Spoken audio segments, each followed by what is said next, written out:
bench of the week.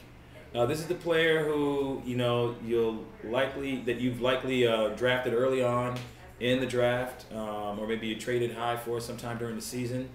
But you come to that point where you're like, man, this guy's not doing it. I'm gonna keep him, but I gotta bench him.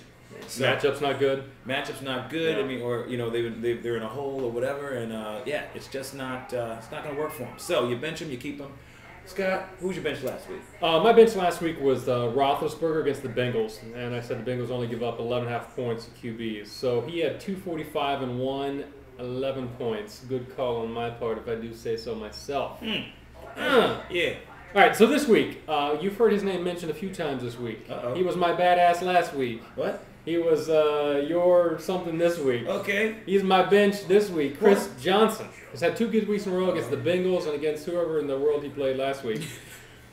But this week he didn't do it. Get him back on your bench. He struggles against the Falcons' 5th-ranked run defense. Okay. Fantasy-wise. They're 7th. They're 5th.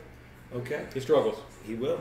Outside the top 20, I'm calling it right here. I like it. Oh my goodness. Bold. All right. Okay. So my bench of the bench of the week last week.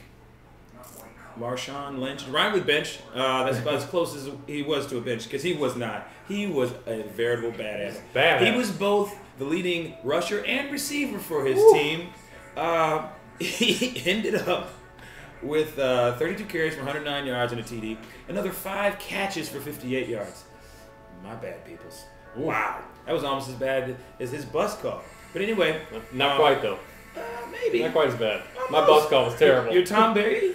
That's what I'm saying. Mine was worse. Oh, okay. Yeah. Now we're in agreement. Okay.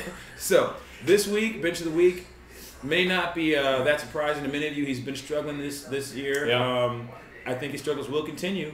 Roddy White, you can't really afford to put him in there. There's better players out there on the waiver wire. If you were astute earlier this week and grabbed him, like Denarius Moore. Roddy White, until he shows you something, and right now he's up against, what is it, the 7th or 8th against wide receivers defense? So, I mean, that's what Tennessee does. So, bench Roddy White. He is ranked in the top 10 this week on ESPN. And I wouldn't trust him. Oh, no. So, bench him.